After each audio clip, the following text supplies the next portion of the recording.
You ask Tiger to solve. This deals with linear equations with one unknown. The final result is x equals 1. Let's solve it step by step. Simplify the expression. Expand the parentheses. Simplify the arithmetic. Group all constants on the right side of the equation.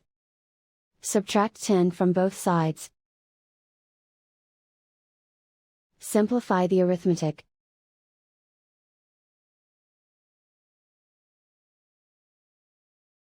Isolate the x.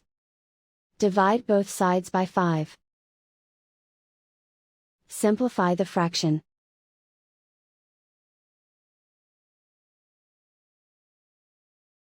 And so the final result is x equals 1.